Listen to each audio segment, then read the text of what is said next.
Deuxième choc culturel qu'on vit quand on arrive en Inde, évidemment, c'est la nourriture. Pas trop le choix, hein, il faut manger assez vite. Alors, il y a deux choses. Sur la photo que vous voyez présentement, il y a deux choses qui sont très intéressantes. La première, qui se retrouve juste dans le sud de l'Inde, c'est ce sur quoi on mange, ce qui nous sert d'assiette. Hein. Regardez bien, vous allez voir que ce sont des feuilles. Hein, c'est des grandes feuilles de bananier. Alors, une feuille de bananier, c'est quand même assez impressionnant. Ça fait 7-8 pieds de haut. Alors, ils vont couper ça par le milieu. Et puis après ça, ils font des grands rectangles avec ça. Ils mettent ça sur l'assiette. Et là, dans ce restaurant-là, ils ne mettent pas ça sur l'assiette. Ils mettent ça directement sur la table, en fait. Et le serveur passait par en arrière. Il y avait des chaudières qui étaient attachées à sa ceinture. Avec une louche, prenait la nourriture. Puis là, il te met une flopée de riz, flopée de dalle, un peu de pois chiches. Il met ça directement sur la feuille. Et après ça, tu manges. À la fin, il envoie un peu d'eau là-dessus et pouf, garoche ça dans le fond de la cour. 100% biodégradable, hein, en fait de vaisselle jetable, là, j'ai jamais vu mieux encore dans ma vie. Ça, c'est dans le sud de l'Inde, là où il y a des bananiers, bien évidemment.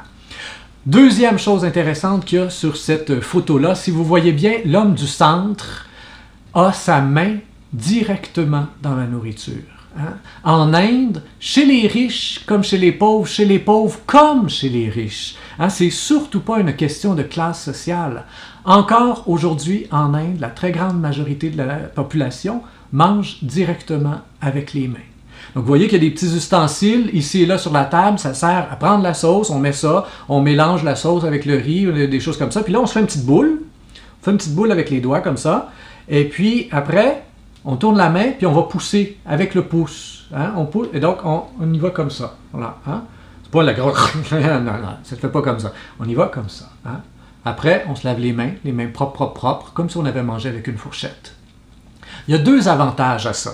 Hein? Premièrement, tu ne te brûles plus jamais la bouche. Ça vous est assurément déjà arrivé là, de mordre dans quelque chose qui était trop chaud, puis après, puis là, t'en as pour 3 jours, là, avoir des petits ripples dans le fond du palais, là, tout le temps en train de gosser avec ça. Non, là, ça, c'est fini. Les doigts, c'est super réactif. Tu te trempes les doigts dans la bouche, c'est chaud, c'est juste correct. Tu te fais ta petite boule, et hop.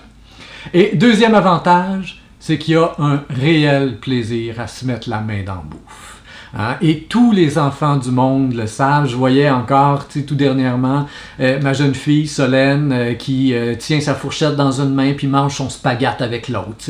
Son spaghetti a l'air meilleur que le mien. Puis vous avez tous à quelque part chez vous la photo de votre premier gâteau au chocolat. Vers 1 an à peu près, là, parce que c'est souvent au premier anniversaire. Là. Puis là, le bébé, il est là, puis il en a plein la face. Puis... gros sourire. Et puis, il y a un plaisir. Vous voyez sur la photo, il n'y a personne qui en a dans toute la face. Hein? Ça se fait proprement. Mais le plaisir des sens, le plaisir d'avoir un contact direct avec tout ce qui nous nourrit, il est là.